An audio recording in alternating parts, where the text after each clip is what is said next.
Olá, então vamos à questão 1.24. Releia o problema 1.23, considerando que a superfície do recipiente de armazenamento apresente uma absorvância igual à emitância de 0,1. Então, determine a taxa de evaporação do oxigênio líquido em quilogramas por segundo e libras por hora, supondo que a convecção pode ser desprezada. O calor de vaporização do oxigênio a menos 183 graus Celsius é de 213,3 kJ por quilograma. Quais são os dados do problema? Esses dados foram retirados do problema 1.23, em que o recipiente esférico e a superfície da parede ambos são pretos. A absorvância vai ser igual à emitância, 0,1. O calor de vaporização do oxigênio líquido é de 213,3 kJ por quilograma. O diâmetro desse envoltório é de 0,3. Temperatura da parede é de 300,15 Kelvin. E a temperatura do oxigênio líquido é de 90,15 Kelvin. E o que se pede? A taxa de evaporação do oxigênio em quilogramas por segundo e em libra hora.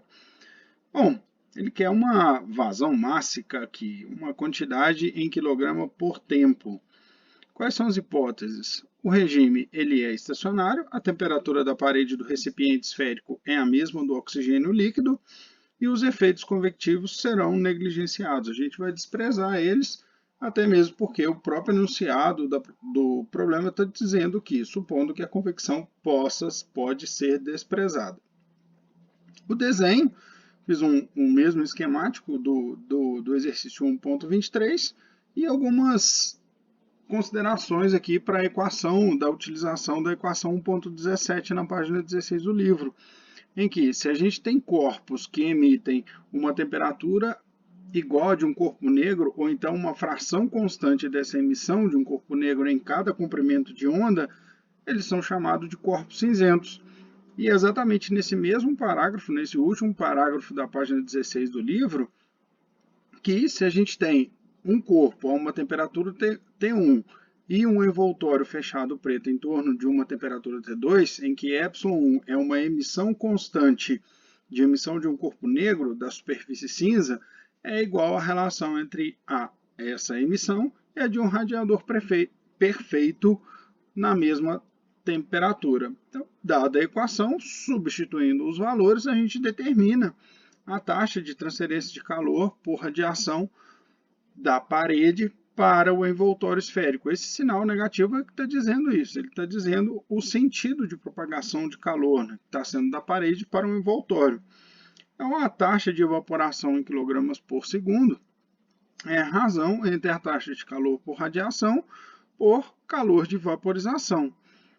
Basta a gente dar uma verificada nas unidades de medida. Encontramos o watt, que é joule por segundo, e ele te deu o calor de vaporização, que é quilojoule por quilograma. Como aqui em cima a gente tem joule e aqui quilojoule, basta a gente saber que 1 kJ equivale a 1000 joules. Transformando algumas unidades de medida, note que essa razão ela vai de fato te dar a quantidade de massa por um determinado tempo.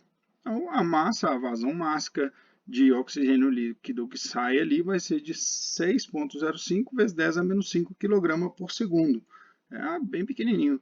E para converter, basta a gente fazer a multiplicação por esse fator, que dá 480,2 vezes 10 a menos 3 libra hora. Essas são algumas observações. Primeiro, a questão do sinal na taxa de transferência de calor por radiação, que é o sentido do fluxo em que isso está ocorrendo, e que se a gente envolver esse envoltório com uma superfície do tipo metálica, de uma baixa emissividade, a gente vai observar que a taxa de transferência de calor por radiação vai cair aí significativamente, vai ter uma queda bem brusca aí na radiação. Bom, no mais, esse PDF vai estar disponível no link na descrição do vídeo. Abraços e até a próxima.